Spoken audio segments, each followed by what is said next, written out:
everyone. Good afternoon. This is Dr. Gwen.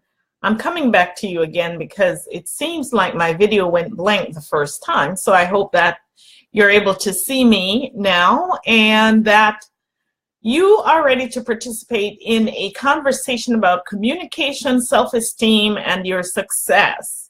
Now, you may be wondering, what does communication have to do with self-esteem, have to do with success, have to do with happiness? Really, what does it have to do? You will really be surprised to know. A lot of people quote the statistic that relationships, marriage relationships, one of the most important things in that relationship is communication. Well, I don't know if I necessarily agree with that statistic. I believe that respect is probably the first thing, because when you have respect, then you will communicate in a manner that's acceptable. However, we're not talking about marriage here. We're talking about communication and the importance of communication in getting what you want and in communicating to others clearly where you stand, and in this particular case, getting the success that you want in your life and in your business. Now, I figured I would put a definition on what communication is, and this is my definition. I say that communication is a two-way street, one of being able to understand clearly what the other person meant and offering an appropriate response to it. That is my definition of communication. It's a two-way street. It's give and take. It's listening and speaking, and it's listening with the proper intent. Now, I've been reading some work by Dr. Joe Rubino, and he has done some work on self-esteem. And what I have discovered in my whole interaction in life with a lot of different people is that the way certain people communicate really leaves themselves open. It leaves them open to feeling low self-esteem. And in fact, in Dr. Rubino's work, what he says is that the people who are likely to misunderstand and misread other people's intent are those with very low self-esteem. And it's like a downward spiral happening again and again, because they have this low self-esteem. They enter the conversation with a thought, and every single word they hear confirms what it is that they believe, that they have low self-esteem. And this goes with that whole conversation we've had about energy and you getting more of what you think about. What you focus on is what you get. So in Dr. Joe Rubino's work, he talks about people's ability to communicate and to communicate clearly. And there are people who enter a conversation because they have different objectives. We'll go into those objectives a little later on and what you can do to ensure that you are hearing someone the right way. Because let's set up a foundation here. If you don't have the right communication style, then chances are you're going to not be listening the right way. And if you're not listening the right way, then you may be misinterpreting other people's conversations. And when you misinterpret conversations, you're going to speak things that are out of tune or out of sync with what was said. When you do that, you're going to upset people, and the relationship will not be good. And the way it affects you is with your self-esteem. So I'm going to give you a couple litmus tests that you can do to test to see whether you have the right listening styles or not in a few moments. But you really want to lay that foundation. Years ago, my husband and I, we almost had a divorce. And we tell this conversation hundreds of times. We've told the story of how our marriage almost went to the divorce court. And one of the reasons was because someone wasn't listening and interpreting the right way. And when those interpretations came, Those interpretations were completely out of the left, did not even match and align with the conversation that was already on the table. And so it almost ended in a divorce. And things transformed and things have worked out for the great. Now that people are listening, and I'm putting generalities, now that we are both listening in the right way. So now, how are you listening? Sometimes you come with a listening that is already there. You know, in Landmark, they call it already always listening or something to that effect. So you're always already listening to hear the things that you want to hear the things that support what you believe, to hear the things about how you view yourself. Yesterday, I had a phone call from an acquaintance, and while we were talking, she was outlining what she was doing in her business and some of the things that she had on the plate. And I listened and I thought, that's really, really great. And I offered a perspective, an idea. I offered an idea that probably she may not have thought about. And immediately what she said was, there you go, giving me advice. And it was like, I was floored. I just took a step back because in my conversations with my friends, we exchange ideas all the time. You know, have you thought about this? Have you thought about that? And it's nothing. But I was completely taken aback by the comment. And so I backed off a little because it could possibly be viewed as giving advice, though that was not it. I just simply wanted to have her look at this idea because it might make her life a little easier, or the tasks that she's doing a little easier, because I have more experience working in that online space. So one of the things that I learned is that, keep your opinions to yourself, right? Unless people ask for it. But I thought this relationship was close enough that I could say that, and it backfired. So I clarified that it was just an idea, wasn't an advice, and we moved on from the conversation. But how do you listen? When someone is speaking to you, are you coming from the perspective of listening for something they're going to say that's going to validate the way you feel about yourself? Remember, it's the people with low self-esteem who tend to very often misunderstand and misdirect the conversations to the places that they're going to want to go to validate their feelings. And so really think about it. What meaning are you putting on conversations that people are bringing to you? For example, let's say you are in a conversation with someone else and maybe they want to emphasize they're very energetic and they are very active. And so they do a lot of physical displays to communicate their thoughts. And maybe they have a ball in their hand and they threw that ball down while communicating just to really emphasize an impact. And you are looking there, you're in the conversation, you may interpret it that they're maybe angry, they threw the ball down so hard, maybe they're angry. That's an interpretation that you have put on that person's action. And that may not actually be what is going on. So how do you deal with that? The thing that I would say is to really ask clarifying questions to make sure you understand where the person is coming from. And secondly, put yourself in that person's perspective and ask yourself, you know, if the tables are turned and I am on that side, what other meaning could I mean if I did that activity? Katie Byron has done some great work on that, which helps you to put yourself in the other person's shoe that you're judging.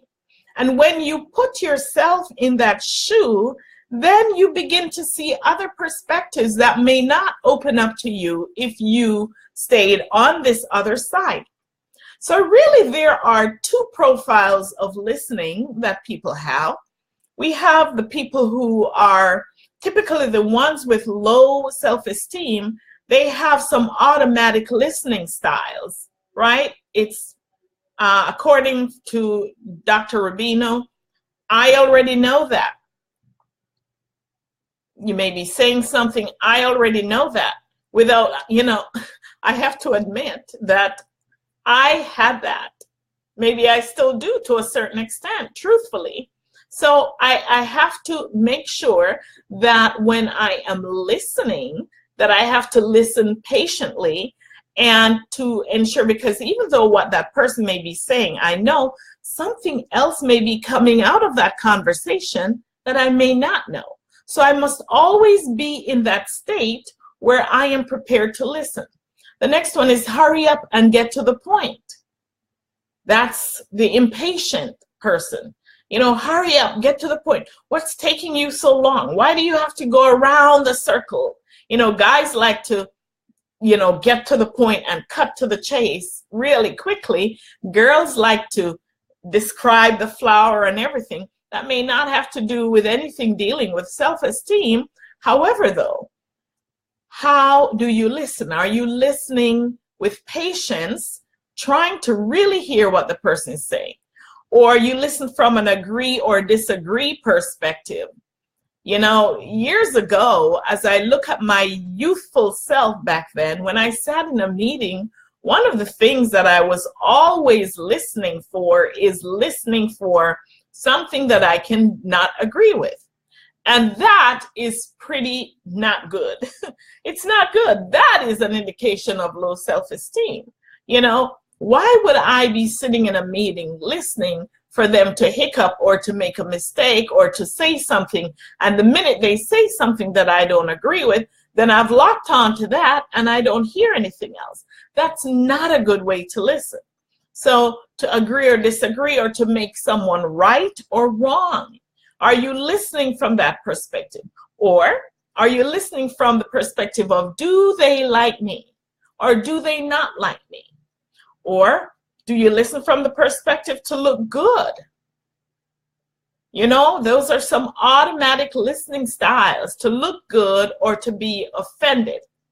Now, here are some empowered listening styles that you may want to take on that will help your conversations. Because the whole reality is, when you are conversing and communicating with people, your response is an indication of how you typically see yourself. How you listen is an indication of how you typically see yourself. How you react to the other person is an indication of how you listen and how you see yourself. So take on these empowered listening styles. Listen to learn something new instead of, I already know that, or hurry up and get to the point. Listen, develop that patience to get there so that you can do that. Listen for the value regardless of the style. Someone may not be articulate. They may not be speaking the whole language with the right syntax.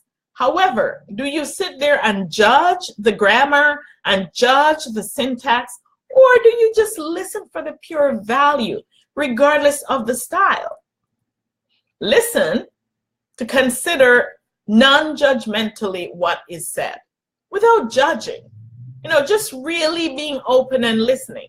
You know, there are a lot of things that I know as having a doctorate degree in measurement and research. And I have sat in meetings where I've heard people articulating things that are not right in terms of measurement. It's not in terms of statistics, in terms of data interpretation.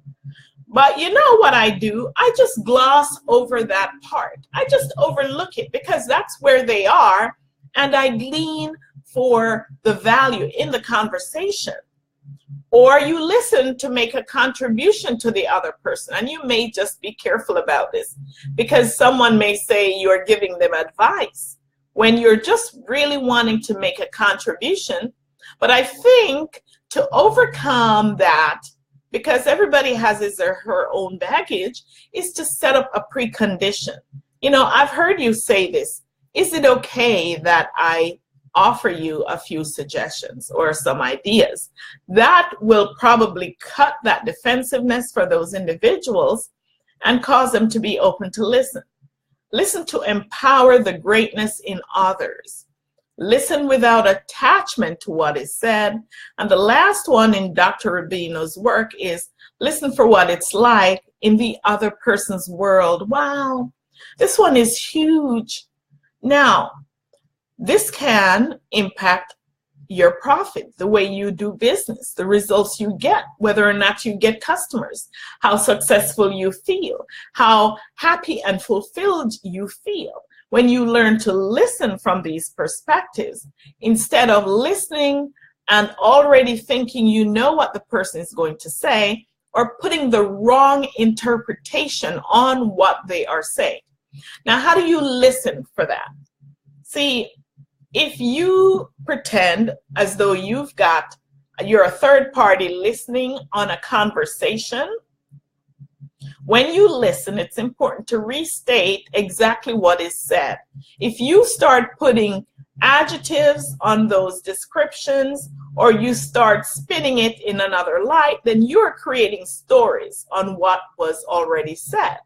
So if you say they were angry, that is an interpretation. They may have looked like they were angry. They may be all frowning and just really raging and carrying on. They may be doing that, and it may be clear, but instead of saying they were angry, maybe a better way is the brows were knotted or knitted, and they were flailing their arms, and their voices were elevated to make it clear that you're not interpreting. Or how about this one? Maybe a mother spanks her child because she believes in the biblical passage that says, don't spare the rod and spoil the child. You may say she's abusive. Abusive may not be it, because that mother may just absolutely love her kid. And she doesn't want the kid to turn out to be a villain. So she does the spanking as she thinks she should. And she would be so brokenhearted if she knew that her actions were being interpreted as abusive.